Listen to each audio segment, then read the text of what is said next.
पुढे येऊ पुढे येऊ हा थोडी पुढे जा.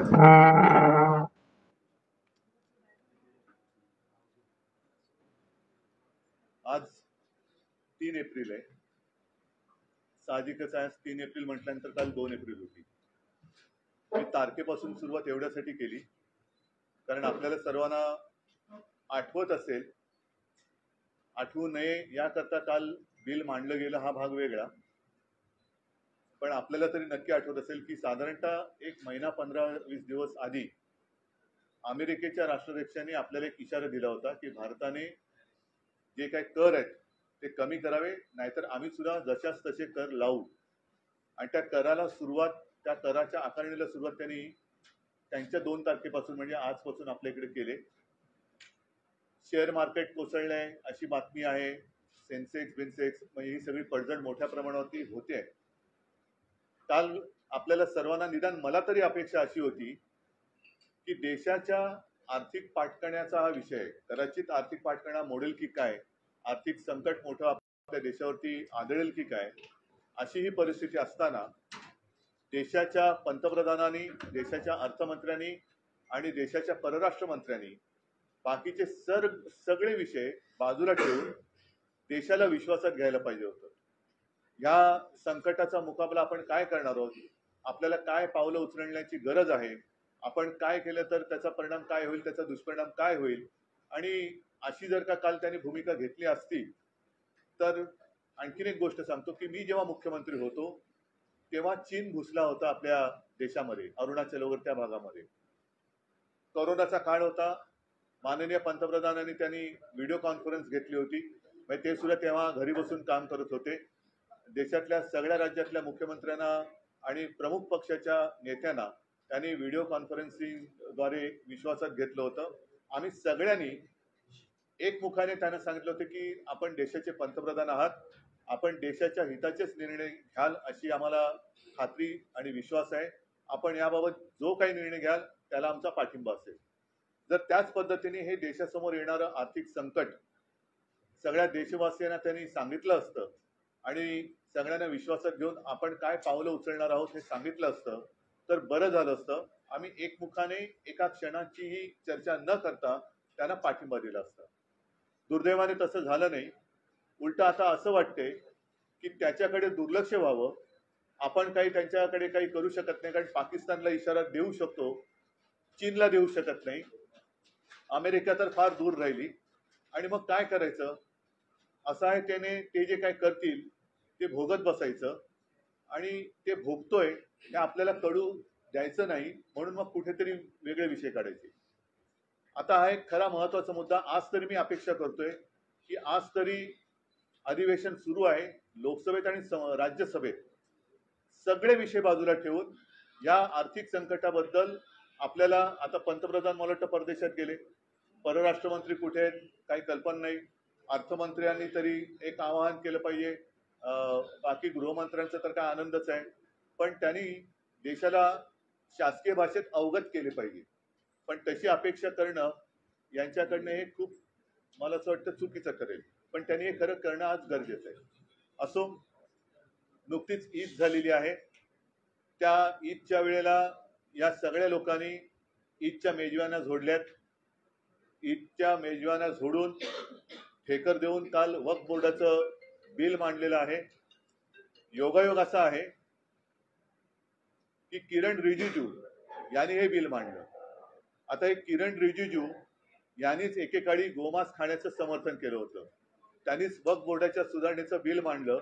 हा योगायोग किंवा ठरवून आणलेला योगायोग आहे. नेमकं भारतीय जनता पक्ष करतंय काय तर हेच कोणाला कळत नाहीये.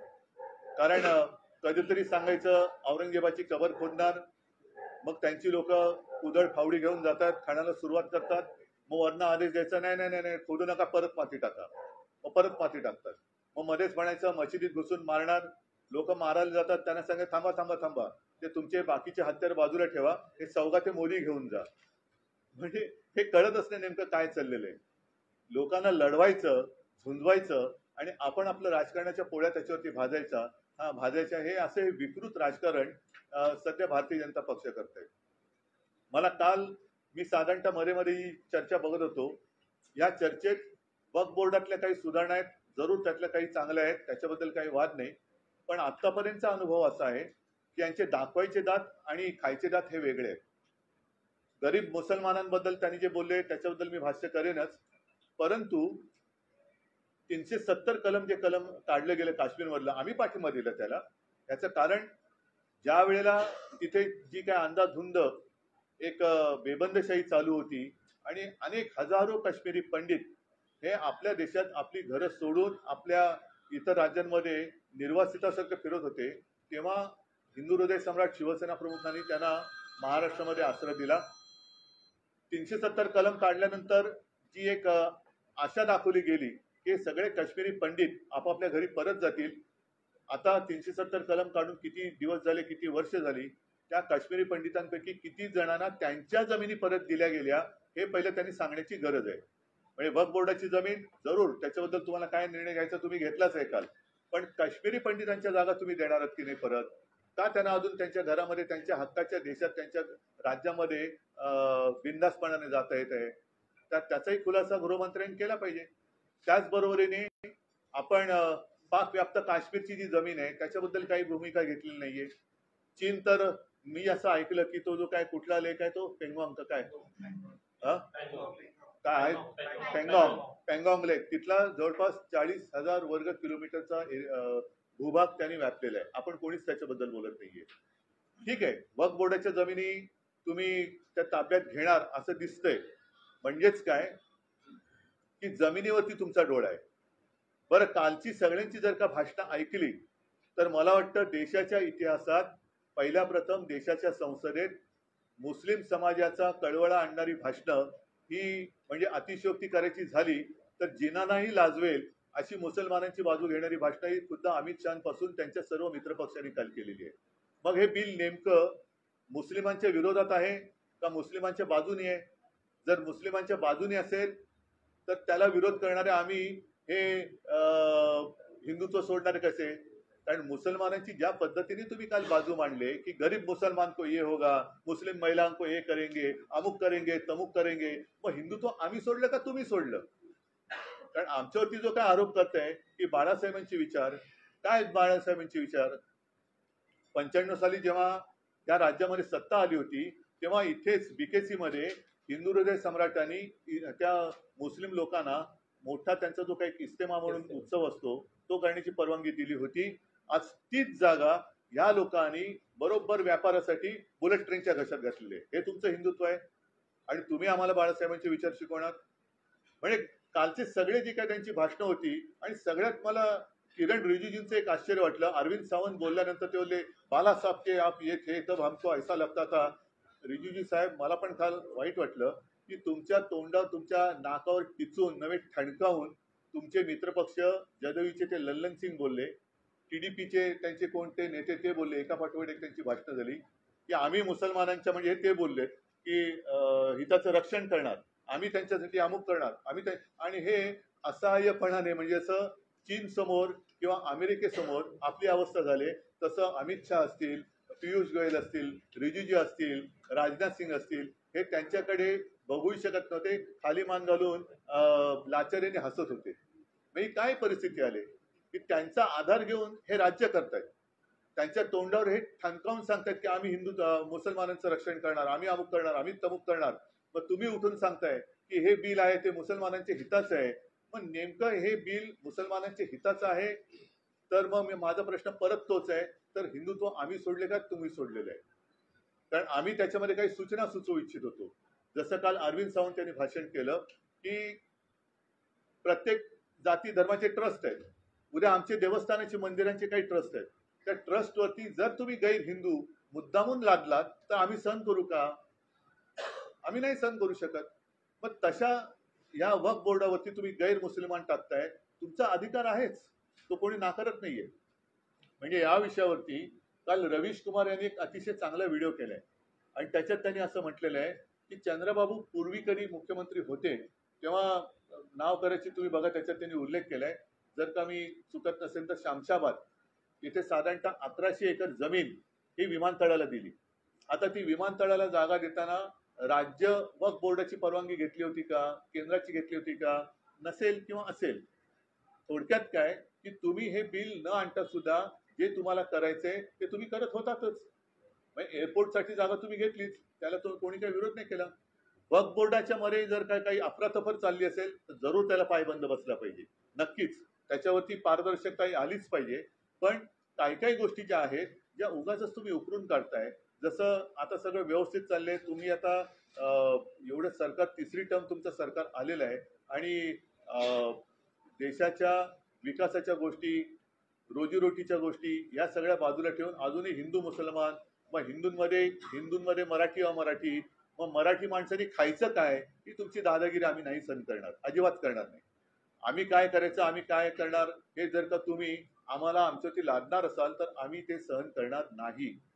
आता त्याच्यामध्ये काल त्यांनी जी काही भाषणं केली, दोनपैकी एक गोष्ट खरं आहे, जर आम्ही हिंदुत्व सोडलं असं कोणाचं म्हणणं असेल, काही बाडग्यांचं म्हणणं आहे असं की आम्ही हिंदुत्व सोडले, ज्यांना गद्दार जे गाणं गाजलं गद्दार, त्या गद्दारांचं म्हणणं जर का असेल की आम्ही हिंदुत्व सोडलं, मग काल तुमच्या आजूबाजूला जी मुसलमानांची तारीफ चालली होती तेव्हा तुमच्या शेपट्या कुठे गेल्या होत्या?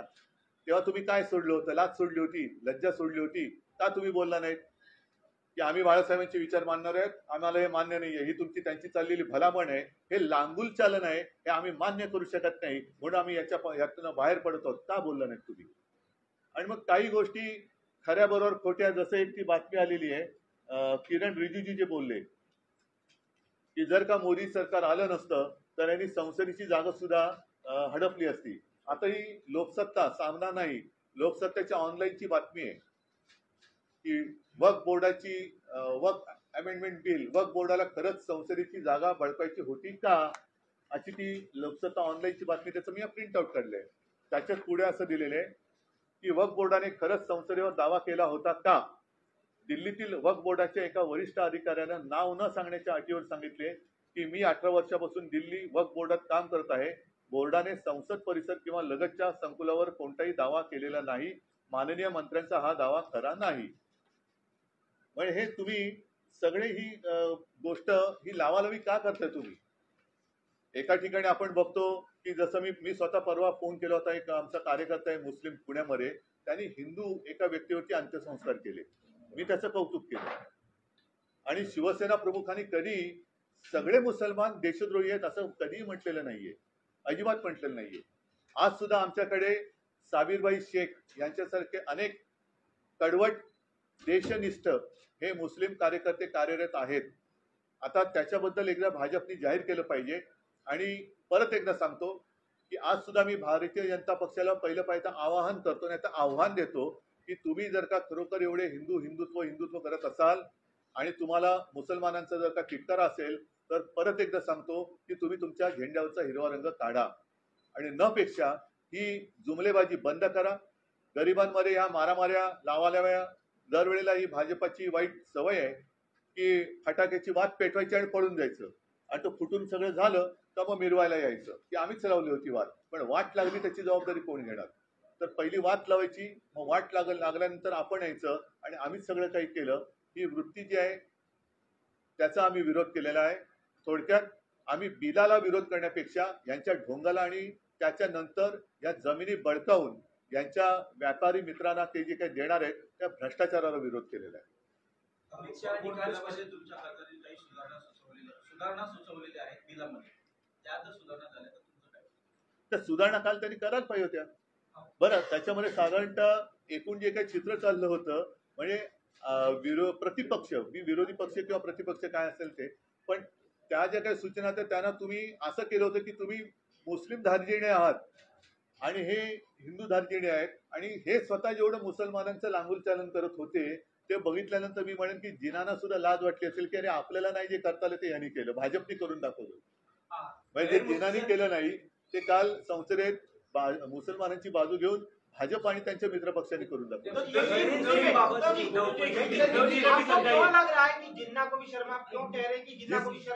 जिस तरीके से कल भाजपा के नेतागण या शीर्ष नेता या वरिष्ठ मंत्री, उसमें अमित शाह जी भी थे, किरण रिजिजू, फिर उनके जो नए नए दोस्त है टीडीपी हो या जेडीयू, जिस तरीके से उन्होंने मुस्लिम समुदाय का समर्थन किया, हम नहीं चाहते कि वो विरोध करे, लेकिन अगर आप हमें बार बार कहते हो कि आपने हिंदुत्व छोड़ा, हिंदुत्व छोड़ा, तो कल आपने क्या छोड़ा था?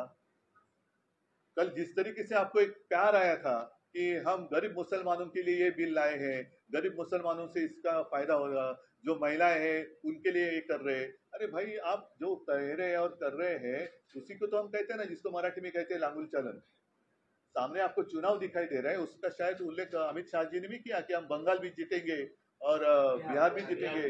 इसका मतलब सीधा है कि भाजपा की नीति सिर्फ आपस में लड़ाई लड़ाओ, तोड़ो फोड़ो और राज करो।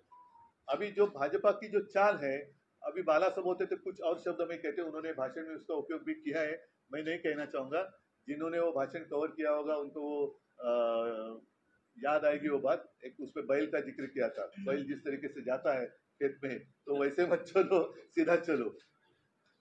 बरोबर आहे ना? तुम्ही मला वाटतं ते केलं का?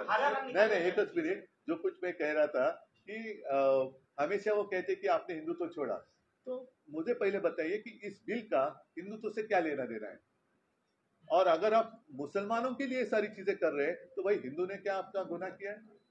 कभी आप कहते हो कि औरंगजेब की कब्र खोद डालो, उनके लोग जब खोदने के लिए जाते हैं तो आरएसएस कहते नहीं नहीं नहीं नहीं, जो खोदी है उसके ऊपर मिट्टी डालो। कभी कहते कि मस्जिद में घुसकर मारेंगे, कभी कहते अरे नहीं नहीं नहीं नहीं, वो बाजू में रखो, ये सौगात लेके जाओ। कभी कहते हैं कि ये मुस्लिम जो है ऐसे वैसे, और बाद में उनके यहाँ जाकर ईद की पार्टी मनाते हो। तो क्या आप कहना क्या चाहते हो? जो आता है ना कभी, अरे कहना क्या चाहता है, वही तुम्हें कहता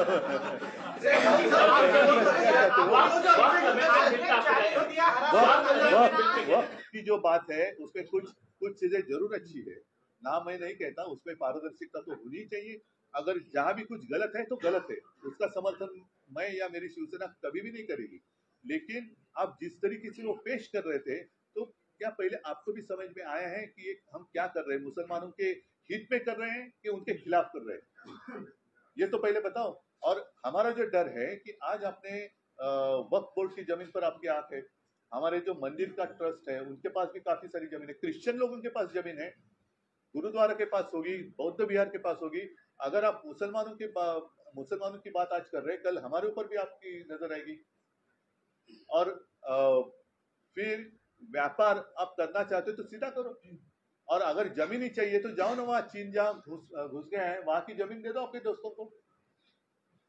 वहां की कश्मीर में जो पाकिस्तान घुस गया है वहां की जमीन आपके दोस्तों को दे दो। तो ये सिर्फ जमीन के लिए उन्होंने ये बिल लाया है, जिसका मैंने कहा ना, हमने बिल का विरोध नहीं किया है, हमने भ्रष्टाचार का विरोध किया है, हमने उनकी जो नौटंकी है उसका विरोध किया है। जिससे गरीब मुसलमान या गरीब हिंदुत्व का तो कोई लेना देना नहीं है। इससे हिंदुओं को क्या फायदा होने वाला है? उल्टा डर ये है, जो बात हमने कही कल, अरविंद सावंत जी हमारे सांसद है, उन्होंने बात कही कि हमारे शंकराचार्य जी है जिन्होंने कहा, आरोप लगाया कि केदारनाथ मंदिर से 300 किलो या कुछ ज्यादा ही सोना गायब हो गया। कुछ किसी ने बात की? हाँ। फिर हमारे पद्मनाभ स्वामी मंदिर का उन्होंने खजाना खोला, विरोध किया, फिर रुक गए। तो ये ऐसी सारी बातें वो करने लगे, तो कौन कौन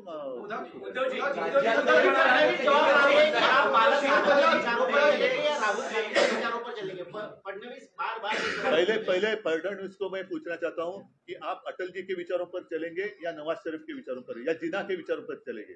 क्योंकि कल जितनी सारी बात हुई है वो जिना से भी बढ़कर हुई है। तो क्या आप जिना की ओर चल रहे हैं? और बाला साहब की विचारधारा, शायद आप छोटे थे, बच्चे थे, तो बाला साहब ने इस्तेमा के लिए जो जगह दी थी, जो आपकी सरकार ने बुलेट ट्रेन को दे दी। फिर इतना ही नहीं, अगर मैं गलत नहीं कहूं तो उस समय बाला साहब ने कहा था मनोहर जोशी जी को और गोपीनाथ मुंडे जी को कि जितने सारे लोगों के प्रार्थना म्हणजे ज्याला आपण प्रार्थना स्थळ म्हणतो, मतलब मंदिर असेल, दरगाह असेल, काही असेल, जितने लीगल है उनको और FSI दे दो। तो ये बाला साहब ने कहा था। तो बाला साहब के विचार, पहले आप बच्चे थे उस वक्त, आप हमें मत सिखाओ।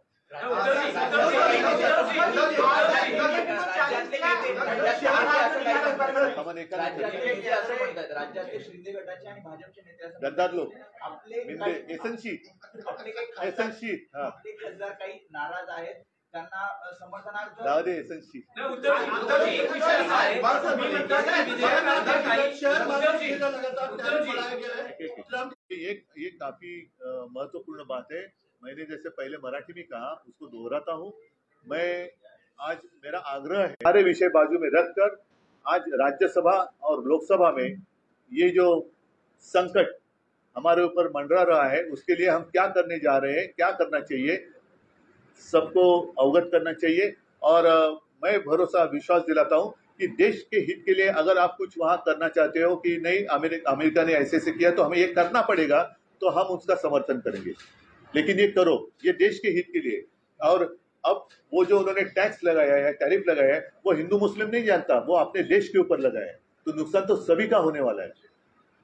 तो उसके ऊपर चर्चा करो, बहस की चर्चा करो. लेकर जैसे आपने कहा है कि कुछ चीजों में आप जो है क्लियर है कि हाँ ठीक है, कई चीजों में मुसलमानों को जो सबसे ज्यादा मुखालफत या विरोध रहा है वो ये रहा है कि कलेक्टर को अपॉइंट किया जाएगा तो इनडायरेक्टली ये चीजें सरकार के अंदर में आ जाएंगी. आप इस चीज के फेवर में है या विरोध में? क्या वक्त सुनो, की मिल्कियत का नहीं, मेरी कंट्रोलिंग सरकार के हाथ में होगी? एक बात जरूर कि उसमें ट्रांसपेरेंसी होनी चाहिए. वो मुस्लिम लोग भी उसको मना नहीं कर रहे, लेकिन कलेक्टर किसके अंडर रहेगा? क्या उसको डिसीजन लेने की आज़ादी रहेगी? और यही रिजिजू साहब है, आपको याद होगा जब वो लॉ मिनिस्टर थे तर ते काय न्यायवृंद म्हणतात ना, काय त्याला म्हणायचं, कोलेजियम, काय कलेजी काय, उसके ऊपर वो हावी होना चाहते थे. ते जिकडे जातात तिकडे ताबा घ्यायला बघतात. तर हा कलेक्टर बिलेक्टर कोणाच्या अंडर राहील? त्याला तेवढं स्वातंत्र्य असेल की तू तेवढ्या यांनी वाघ, तर कोणाची हरकत नाहीये. पण कलेक्टर जर का यांच्या अंडर असेल तर त्याची या लोकांना नाही म्हणण्याची हिंमत असेल का मंत्र्यांना किंवा वरून आलेल्यांना? हा महत्वाचा मुद्दा आहे.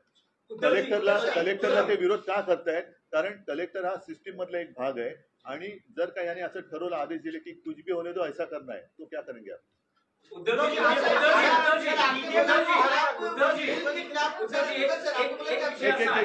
तुम्ही असं म्हणालात की विधेयकात अनेक काही गोष्टी चांगल्याही आहेत, काही गोष्टी सुधारणा तुमच्या खासदारांनी सुचवल्या होत्या. तर आज तुम्ही एनडीए मध्ये नाही आहात, तर तुम्ही इंडिया अलायन्स मध्ये आहात, त्यामुळे नाईलाजास्तव तुम्हाला या विधेयकाला विरोध करावा लागतोय. नाही नाही, असं नाहीये. बघा, मी उगाच कोणाचं अंधपणाने समर्थन किंवा विरोध करणाऱ्यातला नाहीये. की काँग्रेसचा दबाव आहे, अजिबात नाहीये. भाजपचा दबाव आहे, अजिबात नाहीये. मला जे काय वाटतं, मला पटतं ते मी करतो. आणि मला असं वाटलं की ज्या पद्धतीने भाजपाची पावलं पडतायत ती, आज तुम्ही वक्फ बोर्डावरती नियंत्रण आणताय, आणा, हरकत नाही. त्याच्यात पारदर्शकता आणायची असेल तर जरूर आणा, पण उद्या तुम्ही हे हिंदूंवरती आणाल. बरं, आधीच आमच्या देवस्थानाची जागा ही मराठवाड्यात असो किंवा आणखीन अनेक ठिकाणी ही हडपली गेलेली आहे. त्याच्याबद्दल तुमच्याकडे काय आहे? बरं, आता जर का तुम्ही आम्ही हिंदुत्व सोडलं म्हणताय आणि तुम्ही हिंदू आहात असं तुमचा जर का दावा असेल किंवा हिंदुत्वाचे तुम्ही राखणदार आहात, तर मुसलमानांची एवढी तुम्ही बाजू घेताय, तर हिंदूंमध्ये गरीब नाही आहेत का? त्या गरिबांसाठी तुम्ही काय करताय? काय तुमच्याकडे?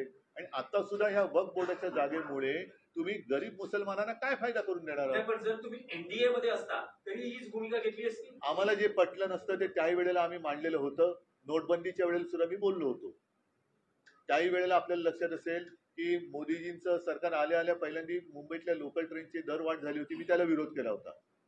आता नोटबंदीमध्ये सुद्धा हे असंच सगळं गाडून टाकलं गेलं होतं की आणि असं होईल, त्यांनी तसं होईल. लोकांना वाटलं होतं अरे वा खूप चांगलं होणार. कुठे काय झाले?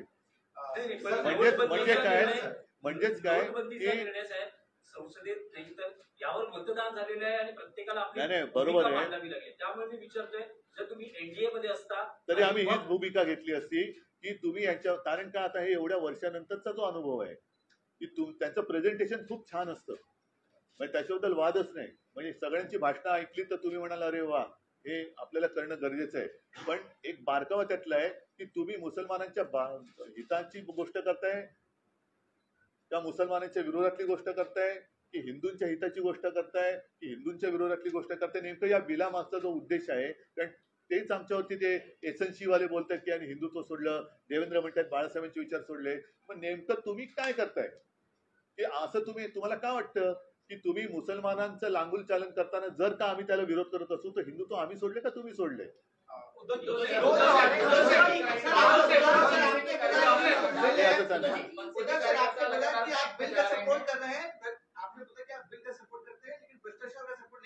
सुनो, बिल का नहीं, मैंने क्या कहा, बिल का सपोर्ट नहीं कहा मैंने कहा मैंने बिल का ही विरोध नहीं किया मैंने इनका जो ढोंग है, नौटंकी है और भ्रष्टाचार है उसका मैंने विरोध किया है।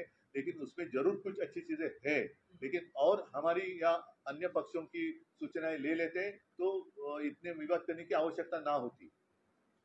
सबका साथ चाहिए था ना, तो सबका साथ आपने क्यों नहीं लिया? और आपने पहले शब्द से ऐसी शुरुआत किया कि हम हैं आपके दुश्मनी है। जिस तरीके से उनका एक तौर तरीका था, मतलब एक तरीके से वो मुस्लिम लोगों को पूरा ललचा रहे थे, लेकिन हमको ऐसे कटोरे में इसमें खड़े कर रहे थे।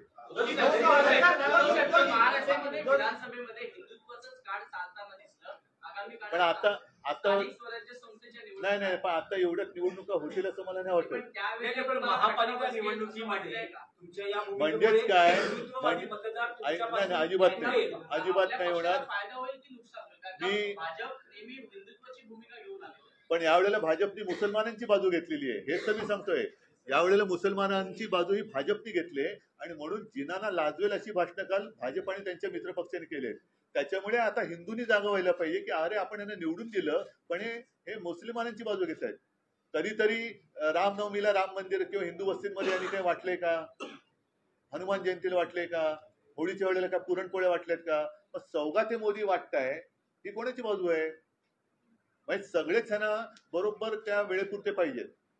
आणि काल त्यांच्या तोंडावर ठणकावून मी परत सांगतोय की कोणाची हिंमत नाही झाली, त्यांनी तोंडावर ठणकावून सांगितली जदयू आणि त्या टीडीपी वाल्यांनी की ते मुसलमानांचे तारणहार आहेत, आम्ही त्यांच्या हक्काचं रक्षण करू। कोणाची एकाची हिंमत नाही झाली की असं बोलू नका, हे नाही चालणार, आम्ही हिंदू आहोत।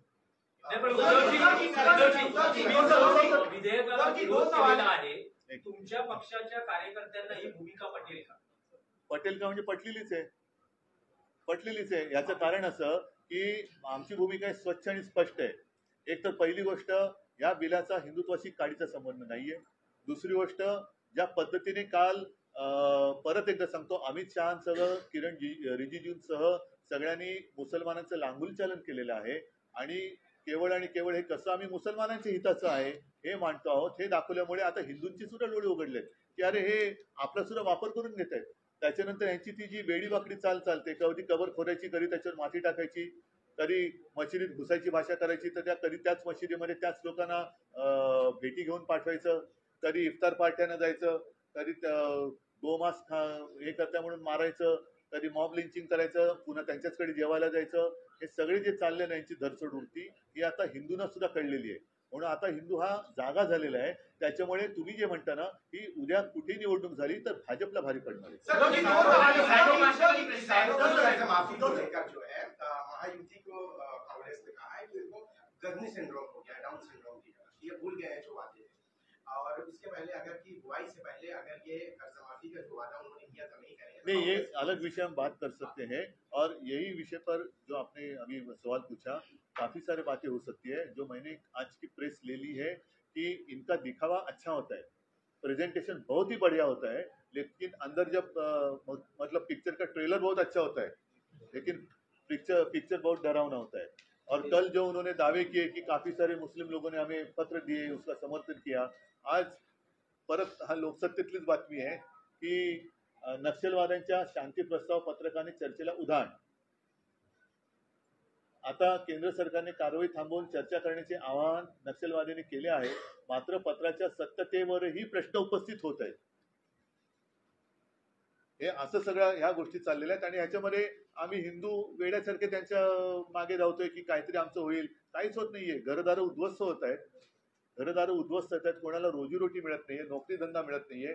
नुसतं ह्यांनी सांगायचं एकदा कधी धर्मयुद्धाची भाषा करायची आणि परत मी सांगतो परत जाऊन मिठ्या मारायच्या, म्हणजे हे म्हणतील तसं हे हिंदुत्व नाहीये आणि हिंदूंना कळले।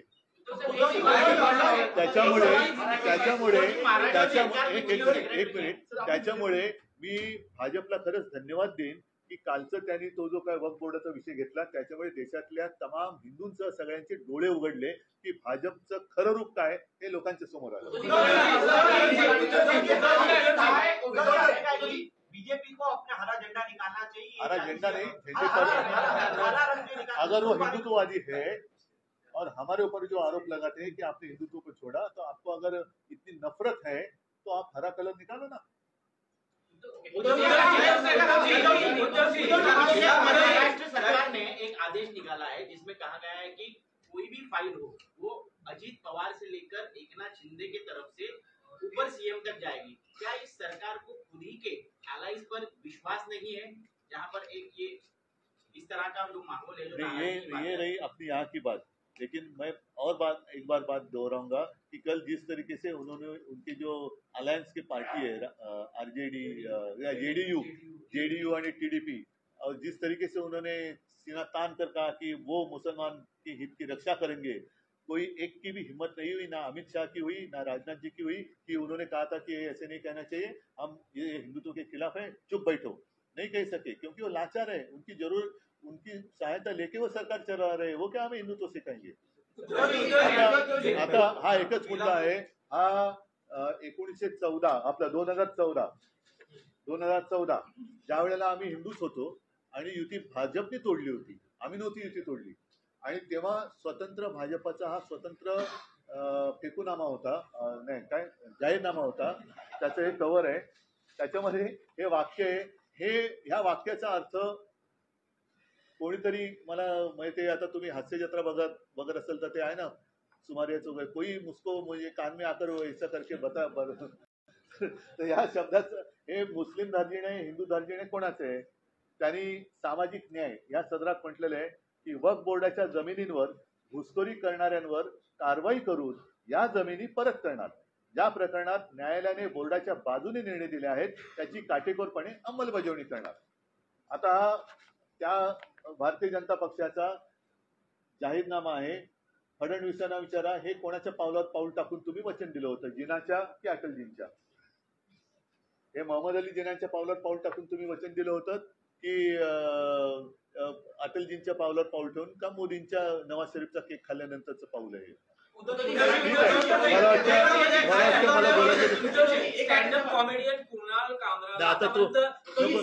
त्याच्यानंतर वेगळं बोलू, हा विषय महत्वाचा आहे। परत एकदा सांगतो की कालच्या वक्फ बोर्डाच्या चर्चेवरनं भाजपचं खरं रूप हे देशातल्या जनतेला कळलेलं आहे। त्याच्यामुळे आता हिंदू सुद्धा, त्या हिंदूंचे पण डोळे उघडलेत, मुसलमान, ख्रिश्चन, शीख, कारण काल त्या कोण कौर आपले नाही बादल नाही अकालीदळच्या नाही त्या महिला आपल्या हरदीप सिंग कौर, त्यांनी अप्रतिम भाषण केलेलं आहे, त्यांनी पण अप्रतिम भाषण केलंय। आणि सगळ्यांच्या मनात आता ही भीती आहे की आज हे पहिलं पाऊल यांनी मुस्लिम ट्रस्टवरती टाकले, उद्या जैनांच्या टाकू शकतील, ख्रिश्चनांच्या टाकतील, कारण त्यांच्याकडे पण संपत्ती आहे, शीख लोकांच्या टाकतील, अगदी बौद्धांचे येईल, हिंदूंच्या तर आहेच आहे। तर हे आत्ताच सगळ्यांनी जागा होण्याची गरज आहे। सगळ्यांना धन्यवाद। जय हिंद, जय महाराष्ट्र।